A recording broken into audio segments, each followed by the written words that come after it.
Lineup on the Deuce tonight, as usual. X Factor. What else is new? Yeah. All right, we were the first to break this news last night. More on how it happened, the Junos. Yeah, it's official now. Victoria has lost its bid for the 2012 Juno Awards. Today, Winnipeg officially celebrated, announcing that it would be the venue for Canada's biggest celebration of music. And Victoria's bid committee and the capital's music community is now wondering what went wrong.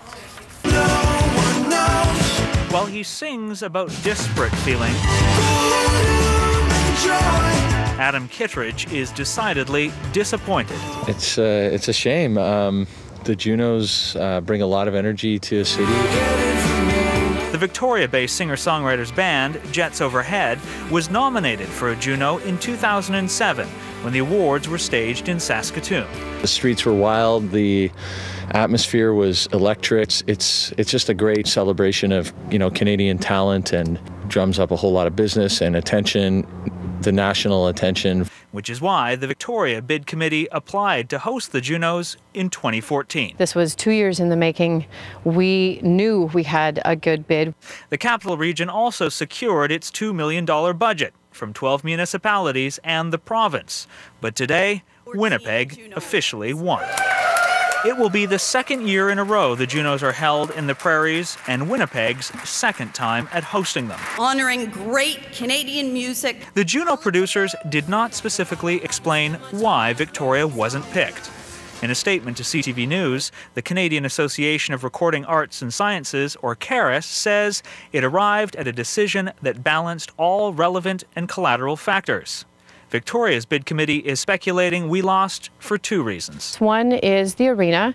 It is a smaller arena than what Caras typically likes to go to.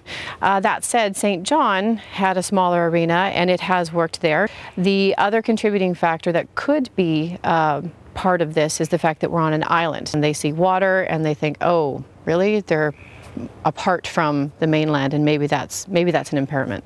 And the committee won't make a 2015 bid until they hear back from Caras. We need that information if we're going to, first of all, figure out what we did, good, bad, or indifferent. The Victoria Chamber of Commerce hopes the Capital Region can still be a contender. Well, you know what? I think we have to bid again. Because the Junos are more than a big awards show. It's a week-long event. Our economic impact is from hotel room nights and from visibility in international media. Across the board, probably anywhere from $5 to $20 million, depending on what report you looked at. Victoria may have lost this Juno battle, but it won the weather war, unlike Winnipeg, celebrating today in the snow. Something we can be happy about. Well, from music to maps. And the first ones ever printed are the focus of the latest exhibit at the Royal BC Museum. The Envisioning the World exhibit features rare maps dating back as far as 1472.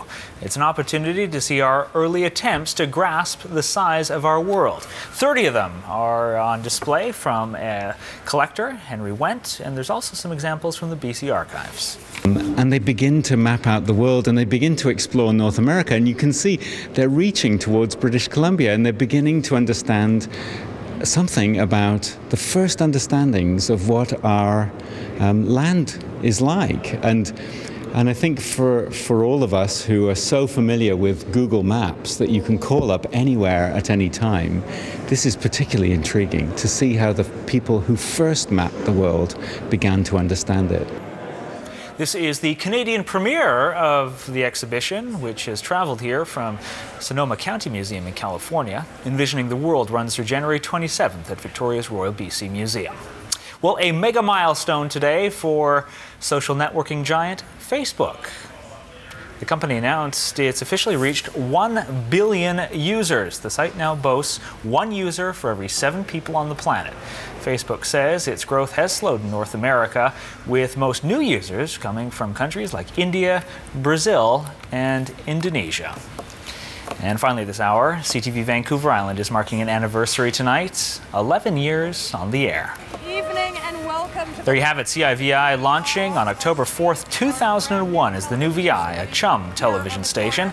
Its hosts, Mo Sahota and Tasha Larson, they were there as the station staged a street party on its opening night, welcoming thousands of people to downtown Victoria for the first broadcast on Channel 12. What an exciting day, Tasha. We got about 3,000 people here in downtown Victoria. And here we have soul sticks in the background right now. We also have fashion show and visual artists galore. It's Jake Warren here in the Island Underground Element, just hanging out with, about 1,500, 3,000 of my close personal friends. And we're the environmental specialists for the new VI, and things are really raging. There you have it, some of the faces that you may recognize. Chum Television then was acquired by CTV in 2007. And despite the fact you were here, I was here. There's pulling cable. That was my job. Despite the fact there's been so many different styles, so many different things. I mean, the commitment to the local community. This is my tribute. I wasn't here then. I got here in 2004, but I'm wearing my new VI cufflinks tonight too, not the Yankees cufflinks to honor the station. We were watching old air checks from that first night, and you could see Adam in the background back in the old entertainment center. And there was a producer here in those days who used to yell across the room. Do you remember what she used to yell? Sparky.